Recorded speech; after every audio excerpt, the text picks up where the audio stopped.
يلا بينا بقى ندخل على الطريقة على طول. هنا انا معايا هنا الحمام، بتغسليه تشطفيه كويس، بتخلي بتقطمي الرقبة اللي بتبقى موجودة هنا، بتفصلي الجلد عن اللحم، بتدخلي صبعك كده من جوه هنا من عند الرقبة، تحاولي بالراحة بصبعك تفصلي الجلد ده عن اللحم. طبعا تخلي بالك تعمليه معاملة بسيطة عشان ما يتقطعش منك. ومعايا هنا دي الكبد والقوانص بتاعة الحمام. في حلة هتنزلي مادة دهنية، تشوحي كبد والقوانص بتاعة الحمام، تاخد تشويحة معاكي، تنزلي ببصلة ياخدوا تشويحة مع بعض. البصل مع الكبد والقوانص بتاعة الحمام تديهم تشويحة مع بعض. وبعد كده بتحطي ملح وفلفل، دي التوابل بتاعتنا، ملح وفلفل. وبعد ما بياخدوا تشويحة مع بعض بتنزلي بالرز، نضيف الرز ياخدوا تشويحة برضو مع بعض.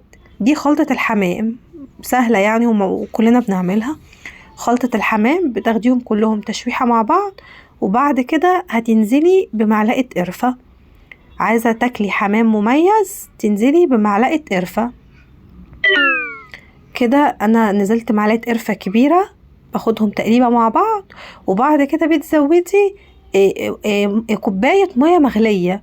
يعني الرز احنا مش هنسلق الرز، احنا هنعمله 3/4 سوا كده. يعني شوفي المية عاملة ازاي كده، مش مغطية الحلة.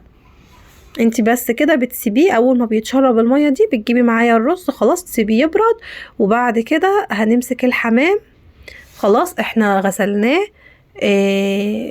بتحشي بقى الحمام معايا، تحشي بقى الحمام من عند الرقبة، تحشي الحمام من عند الرقبة وتنزليه كده، يعني تنزليه كده بصبع كده من تحت، تحشي من عنده الزور زي حشو الممبار كده، تحشيه من الزور وتنزليه كده وتظبطي وتنزلي كده من تحت. وطبعا ما تكتريش قوي الحشو علشان الحمام ما تفرقعش منك.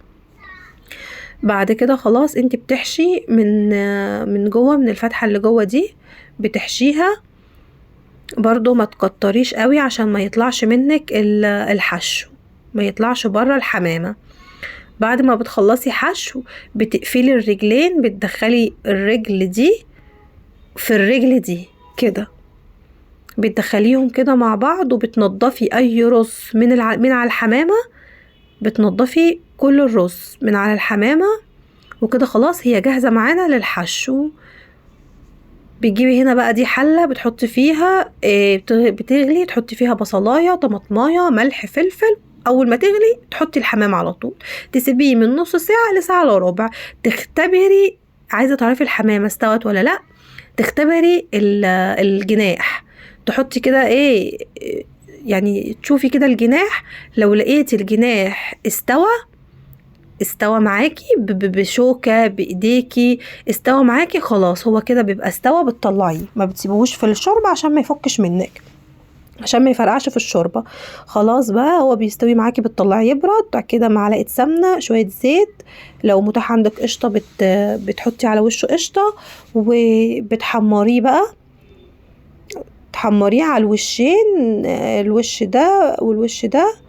وبعد كده بقى هو خلاص بيجهز معاكي، بيبقى احلى حمام بطريقة زي المطاعم واحلى كمان. يعني انت تعملي حمام في بيتك احلى ما تاكليه من المطاعم، تعملي حاجة نظيفة. عايزة اوريكم الجمال، بصوا الحمام طالع معايا ولا اروع، ريحة طعم بالهنا والشفا. عايزاكم تجربوا الطريقة دي وتقولولي بقى في الكومنتات عجبتكم ولا لأ. لو وصلتوا لحد هنا ما تنسوش بقى اللايك والمتابعة.